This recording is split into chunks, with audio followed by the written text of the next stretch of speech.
نن داسې یو ښکلې موقع باندې چې هغه موقع رڼا خورول دي، تعلیم خورول دي، دوستی ویلفیر ارګنایزیشن میرا ګھر میرا سکول دی یو ښکلې موقع باندې دلته حاضر یم. ما چې څه ولیده نو تاسو یقین وکړئ چې زه ډېر زیات خوشحاله شوم. هغه چې پښتو کې وایي چې ازله مې باغ شو. چاله چې دا ورکړي کوم کس لا کم کنسرن کس لا هغه فیمیل زنانه هم دا سبق زده کولی شي، ماشومان هم زده کولی، فیمیل او میل دواړه.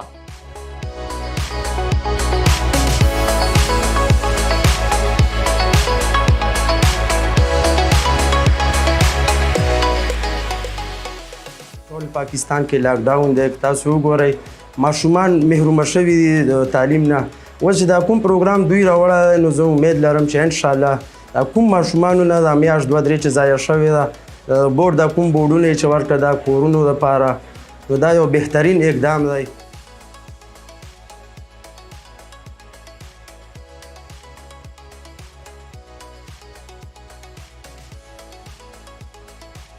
وګورئ دا علاقه ایجوکیشن په لحاظ سره الریډي مخکې نه ډېره پاتې وه او خاص کر په دې کرونا کیسز کې د بیمارۍ د وبا په کیس کې دا نور هم وروسته پاتې شوه او اضاحال وګورئ نورو ډېرو فیلډز متاثر شو، بزنس متاثر شو.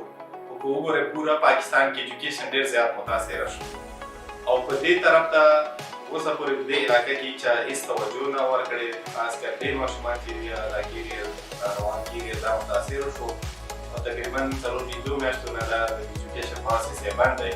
خو په دې سلسله کې دوستي ویلفیر ارګنایزیشن دلته راغلل چې دا ډېر یو زبردست او ښه سټیپ ما ته ښکاري.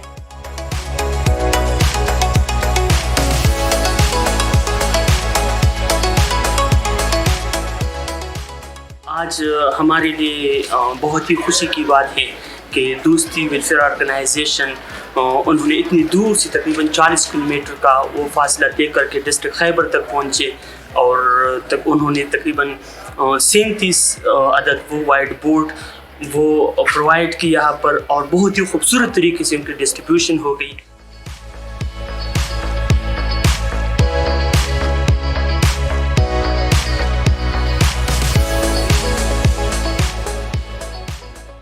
لندي کوتل کې یا بلکې په ټول پاکستان کې چې کمدانو د کورونا وایرس خلاف چې کوم جنګ روان دی او د هغې په وجه باندې ټول لاک ډاون دی، زموږ سکولونه بند دي، زموږ ګلونه ماشومانان چې دي هغې په کورونو کې ناست دي.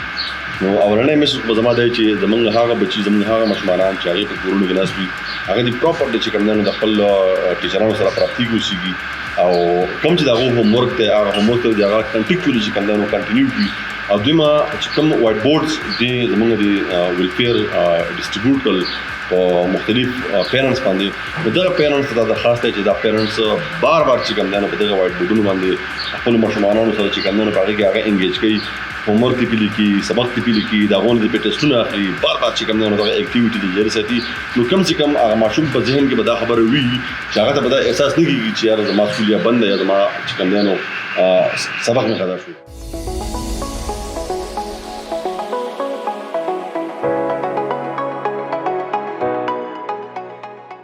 Today we are here at Landi Kotal.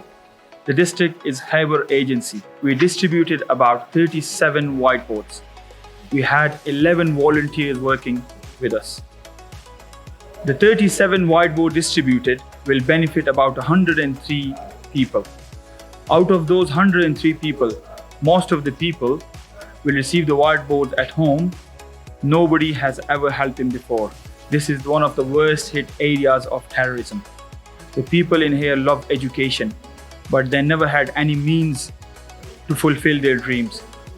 So we received the applications and after that we processed them. We came here, the people received us with joy. When we came here, we were very happy to see that there was the district education officer already present here. The Assistant Commissioner of Khyber agency also welcomed us with open arms. This shows that the people in this area support and love education. We tried our best to scrutinize all the applicants, and out of those 37 were selected. Out of those 37 people, each and everyone received the whiteboards. Dosti is continuing the journey of spreading awareness and fulfilling the dreams of everybody. Now, it is up to everybody else to support Dosti. We hope we will receive a large number of volunteers through which we can implement this whiteboard campaign. So come, help Dosti. As always, be the part of this journey to spread awareness in this society.